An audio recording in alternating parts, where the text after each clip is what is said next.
I wanted to see if you could talk about your choice in centering the story around a young man and what sort of that means in terms, how does that resonate with sort of like the larger picture of what this, what does it mean to be a young man in this world at a certain age, and even how that relates to the idea of autumn.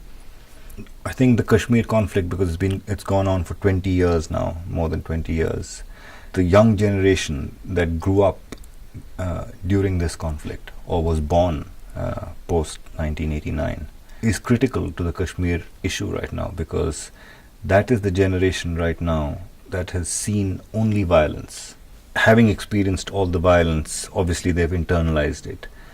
But on the other hand, they have also become very politically savvy and very politically aware, because they live and breathe politics at a very young age on a daily basis.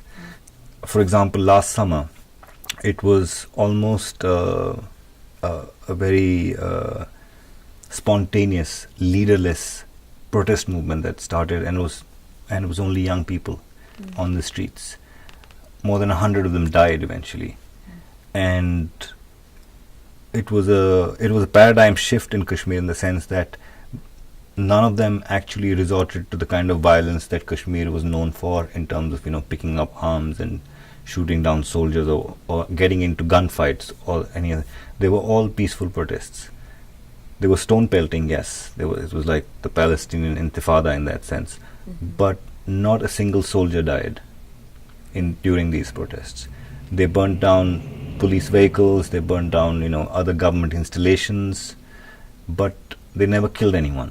So I found this quite remarkable, that these young people, who I would imagine as, because of the kind of lives that they've led, would be just wild, because they have so much anger within them. I was actually looking at the damage the violence was causing amongst young people, and how easy it is, and that's where the film begins, how easy it is for a 19-year-old or 20-year-old to get into this idea of taking matters into his own hands and just picking up a gun. And that's what Rafiq is trying in the beginning of, because not everybody is a romantic hero. So I wanted to focus on somebody who did not have that potential of becoming a hero, or becoming anything. He was just a regular guy, and there are thousands of those. There are stories of people who are not heroes, or not, at least not the cinematic heroes that we expect them to be. What were your stylistic choices and your particular aesthetic that you wanted to portray? I think our choices, right from the beginning, when we started writing, even in the writing process, had to do with a lot of shedding. When we do write, or when we started writing the script, for example, I almost wrote everything and anything that I wanted to say about Kashmir, and most of it was in dialogue form. And so from then on, it became, when it came to how do we make this, what I want to say about Kashmir, cinematic, all our choices were geared towards getting rid of all the baggage that normally you see in films, and especially in Indian films. So in that sense, this is an act of resistance, politically, as well as against the kind of films that are being made in India. Because even if you make a film about an issue in India, political, social, whatever, it's almost like the filmmaker is actually patronizing an audience. He's almost condescending towards an audience, because they tend to lecture the audience as if they don't know anything, and the filmmaker knows everything, and this is how things should be. I guess they're right in doing that, because most of these films actually become box office hits. So for us, it was important that we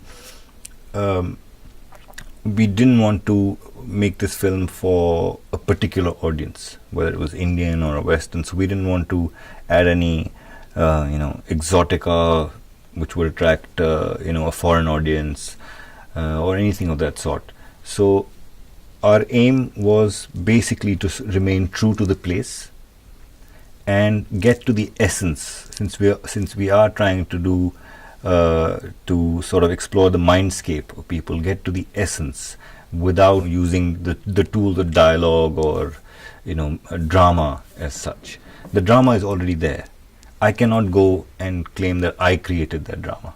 The drama is already there for the last 20 years. So for me it was, and also because my characters through the film are seeking dignity, I as a storyteller decided to give them that space every time there was any dramatic situation. So when, for example, when Rafiq dies, there is no close-up of Rafiq. You don't see, I'm not going anywhere close to Rafiq. Or when Rafiq gives Shaheen the pictures, her brother's pictures, there are no close-ups of that either, and it's almost like, for me, I mean, as the storyteller, for me it's a point of consummation between these two. It's not a romantic story, but this is all he wanted to do, but it is consummation in a way, and yet I don't want to go and make a spectacle out of that, so I'm giving them that distance. So for me, these things, this dignity and giving them that space was also important, and therefore it seems a little bit inaccessible, the film, because I'm not giving the audience what they want. I know the audience wants Rafiq to feel something for the girl, or they want to know what he's feeling for the girl, but we didn't want to give that to the audience. We want things to be slightly elusive, just like peace is elusive in Kashmir. So in that sense, the audience feels the same sensation that those characters are feeling. Things that they want, that they desire, they cannot get. They're always out of reach. And so we wanted the audience to feel just as uncomfortable. And I think we succeeded, because every time I've seen at the end of the show, the audience comes out sort of exhausted, battered.